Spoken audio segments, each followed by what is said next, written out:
नमस्ते छात्रों, मैं आपके हिंदी अध्यापिका हूँ। आज मैं आपको व्याकरण पाठ पढ़ाने वाली हूँ। उसका शीर्षक है समास। समास का अंग्रेजी में कंपाउंड कहते हैं। शब्द निर्माण के प्रक्रिया में यह हिंदी भाषा का एक महत्वपूर्ण विषय है। इसके विषय को जानकारी रखना विद्यार्थियों के लिए अत्यावश्यक है। समास शब्द दो शब्दों से मिलकर बना है। वे शब्द हैं सम और आस। सम का मतलब पास, आस का मतलब रखना, यानी कि दोनों मिलकर पास रखना, अर्थात पास पास रखना। इसमें शब्दों को पास पास रखा जाता है और सार्थक शब्द बनाया जाता है। समास का परिभाषा इस प्रकार होते हैं: दो या दो से अधिक शब्दों को मिलाकर एक शब्द बनाने की प्रक्रिया को समास कहते हैं।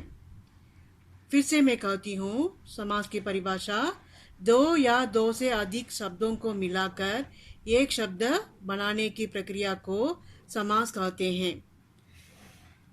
दो या दो से अधिक शब्दों को पास पास रखना और रख करके नया शब्द बनाना, अर्थात उन दोनों या दो से अधिक शब्दों से मिलाना और मिलाकर एक नवीन शब्द बनाना, इस पूरी प्रक्रिया को समास कहेंगे। शब्दों को मिलाते समय उनमें कुछ न कुछ गुण होते हैं। कभी दूसरा पद प्रदान हो जाता है, कभी एक पद दूसरे पद के विशेषता बताने लगता है, कभी एक दूसरे की उपमा देने लगता है, कभी ऐसा होता है पहला पद दूसरा पद की संख्या बताता है, कभी ऐसा होता है दोनों पद मिलकर किसी एक नवीन या विशेष पद की उत्पत्ति करने लगते हैं। कभी ऐसा होता है पहला पद अव्यय के रूप में प्रयोग होता है और उसके मिलने से दूसरा पद भी अव्यय बन जाता है, अर्थात समस्त पद जो नवीन बनते हैं वह अव्यय बन जाते हैं। इस तरह से समास की प्रक्रिया में जो शब्द मिलाए जाते हैं उनमें अलग अलग तरह से विशेषता होता है। इसी कारण समास के प्रकार बनाए गए हैं। लेकिन समास के प्रकार बताने से पहले मैं बताऊंगा कि समस्त पद या सामासिक पद क्या है। समस्त पद का मतलब क्या है? समस्त माने पूरा हुआ, पद माने शब्द, यानी कि सामाजिक प्रक्रिया के बाद बनने वाला नया शब्द को समस्त पद या सामासिक पद कहते हैं। फिर से कहती हूँ, सामाजिक प्रक्रिया के बाद बनने वाला नया शब्द को समस्त पद या सामासिक पद कहते हैं। उदाहरण के लिए हम यहाँ देखेंगे, गंगा का जल, गंगा जल, हथकड़ी कड़ी, हथकड़ी से देखने से गंगा का जल, गंगा जल, हाथ के लिए कड़ी, हथकड़ी। यह गंगा पहला पद है, जल दूसरा पद है। गंगा पहला पद को हम क्या कहते हैं? पूर्व पद कहते हैं। जल को यानी जल दूसरा पद है, उसे हम उत्तर पद कहते हैं। गंगा पहला पद है, उसे हम पूर्व पद कहते हैं। जल दूसरा पद है, उत्तर पद कहते हैं। उसी प्रकार हाथ के लिए कड़ी, हथकड़ी, इसमें हथ पहला पद है, उसको पूर्व पद कहते हैं। कड़ी दूसरा पद है, उसको हम उत्तर पद कहते हैं। इस तरह से हम कह सकते हैं, दो या दो से अधिक शब्दों मिलाकर नया शब्द बनाते हैं, वह नया शब्द को समस्त पद या सामाजिक पद कहते हैं। अब हम समस्त पद का विग्रह किया जाता है या सामासिक पद का अलग अलग करके लिखा जाता है, उसे हम समस्त पद का विग्रह करते हैं, तब उसे हम क्या कहते हैं? समास विग्रह कहते हैं। इसे हम समस्त पद कहते हैं। गंगा जल हथकड़ी, इसको हम नया शब्द बना है, उसे हम समस्त पद कहते हैं। इसे विग्रह किया जाता है, उसे हम समास विग्रह कहते हैं। समास पद को विग्रह करते हैं, उसे समास विग्रह कहते हैं। विग्रह का मतलब होता है अलग करना, अब हम देखेंगे समास के प्रकार। समास के कितने प्रकार होते हैं? 6 प्रकार होते हैं समाज के। वे हैं तत्पुरुष समास, कर्मधारय समास, द्विगु समास, द्वंद्व समास, बहुव्रीहि समास, अव्ययी भाव समास। फिर से मैं कहती हूँ, तत्पुरुष समास, कर्मधारय समास, द्विगु समास, द्वंद्व समास, बहुव्रीहि समास, अव्ययी भाव समास। अब हम पहला समास तत्पुरुष समास को देखेंगे, जिसमें दूसरा पद प्रधान होता है और विग्रह करने पर कारक के विभक्तियों का प्रयोग किया जाता है। समस्त पद बनाते समय कारक विभक्तियां लोप हो जाता है। मैं फिर से कहती हूँ, जिसमें दूसरा पद प्रधान होता है और विग्रह करने पर कारक के विभक्तियों का प्रयोग किया जाता है। समस्त पद बनाते समय कारक विभक्तियों लोप हो जाता है। दूसरा समास है कर्मधारय समास, जिसमें पहला पद विशेषण, दूसरा पद विशेष्य होता है। विशेषण का मतलब है उपमेय, विशेष्य मतलब उपमान है। विशेषण का मतलब उपमेय यानी कि जिसकी तुलना की जाए।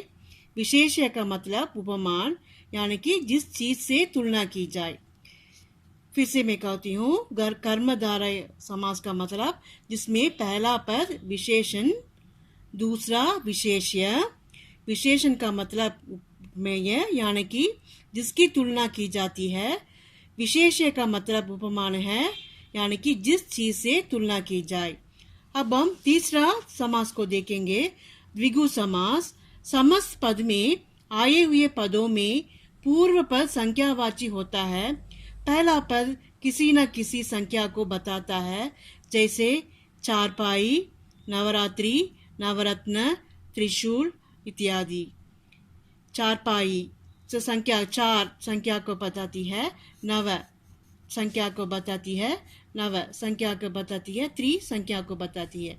मैं फिर से कहती हूँ, समस्त पद में आए हुए पदों में पूर्व पद संख्यावाची होता है।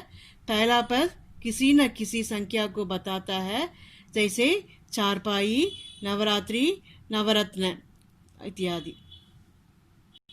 चौथा समास है द्वंद्व समास। द्वंद्व का मतलब होता है झगड़ा। समस्त पद में आए हुए पदों में जब दोनों पद प्रधान हो, कोई पद किसी पद से नीचा या अपने को छोटा न समझे, बल्कि दोनों पद एक दूसरे के बराबर हो, दोनों पद समान रूप से अपना महत्व रखें, तो ऐसा समास को द्वंद्व समास कहते हैं। फिर से कहते हैं, द्वंद्व समास का मतलब होता है झगड़ा। समस्त पद में आए हुए पदों में जब दोनों पद प्रधान हो, कोई पद किसी पद से नीचा या अपने को छोटा न समझे, बल्कि दोनों पद एक दूसरे के बराबर हो, दोनों पद समान रूप से अपना महत्व रखें, तो ऐसा समाज को द्वंद्व समाज कहते हैं। द्वंद्व समास में आए हुए शब्दों या पदों को जोड़ने के लिए योजक चिन्ह का प्रयोग किया जाता है। यह योजक चिन्ह द्वंद्व समास के सामासिक पदों में या सामासिक शब्दों में बीच में प्रयोग किया जाता है। जब हम द्वंद्व समास के उदाहरण लेते हैं, तब उसके शब्दों को लिखा जाता है, तो समस्त पदों के बीच में योजक चिन्ह का प्रयोग किया जाता है। विग्रह करते समय इन योजक चिन्ह को हटाकर और शब्द का प्रयोग किया जाता है।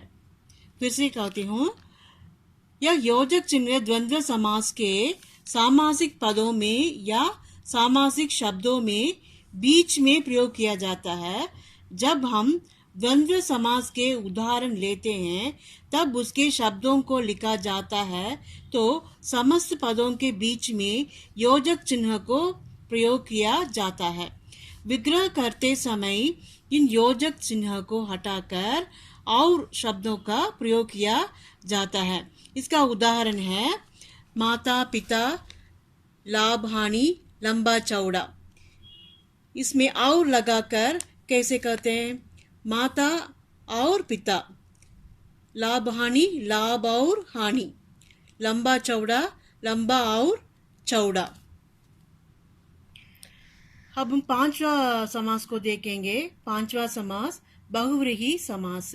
इसमें जब दोनों पद मिलकर किसी तीसरे पद का बोध कराते हैं वहां पर बहुव्रीहि समास होते हैं, अर्थात उसे बहुव्रीहि समास कहते हैं। उदाहरण नीलकंठ। अगर विग्रह करते हैं इसे तो इसके विग्रह करते समय ऐसा लिखा जाता है नीला है कंठ जिसका, अर्थात नीलकंठ शब्द का किसी तीसरे को बोध करता है। फिर से कहती हूँ, इसमें जब दोनों पद मिलकर किसी तीसरे पद का बोध कराते हैं वहां पर बहुव्रीहि समास होते हैं, मतलब बहुव्रीहि समास कहते हैं। उदाहरण नीलकंठ। अगर विग्रह करते समय ऐसा लिखा जाता है नीला है कंठ जिसका, अर्थात इसका अर्थ शिव। नीलकंठ शब्द किसी तीसरे को बोध करता है, वे हैं भगवान शिव। जब दोनों पद मिलकर किसी तीसरे का बोध करता है वह बहुव्रीहि समास है। अब छठवां समास देखेंगे। छठवां समास अव्ययी भाव समास है। जो समास या जिस समास का समस्त पद अव्ययी भाव का बोध कराए वहां पर अव्ययी भाव समास होता है, यानी कि अव्ययी भाव समास कहते हैं। फिर से कहती हूँ, जो समास या जिस समास का समस्त पद अव्ययी भाव का बोध कराए वहां पर अव्ययी भाव समास होता है, यानी कि अव्ययी भाव समास कहते हैं। अव्ययी भाव समास में खुद पर अव्यय होते हैं जिनके मिलने से समस्त पद भी अव्यय बन जाते हैं। उदाहरण इस प्रकार होते हैं प्रतिदिन, प्रत्येक दिन, यथाशक्ति, शक्ति के अनुसार, मनमाना, मन के अनुसार। ठीक है छात्रों, अब मैं फिर से कहती हूँ समास का अंग्रेजी में कंपाउंड कहते हैं। समास शब्द है वह दो शब्द से मिलकर बना है। उसका परिभाषा दो या दो से अधिक शब्दों को मिलाकर एक शब्द बनाने की प्रक्रिया को समास कहते हैं। दो या दो से अधिक शब्दों को पास पास रखना और रख करके नया शब्द बनना, अर्थात उन दोनों या दो से अधिक शब्दों को मिलाना और मिलाकर एक नवीन शब्द बनाना, इस पूरी प्रक्रिया को हम समास कहते हैं। फिर हम समस्त पद हमने देखा था। समस्त पद का मतलब समस्त माने पूरा, पद माने शब्द।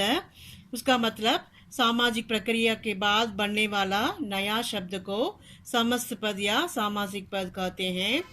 तो समास विग्रह किसे कहते हैं? समस्त पद का विग्रह किया जाता है या सामासिक पद का अलग अलग करके लिखा जाता है, उस समस्त पद को हम विग्रह कहते हैं।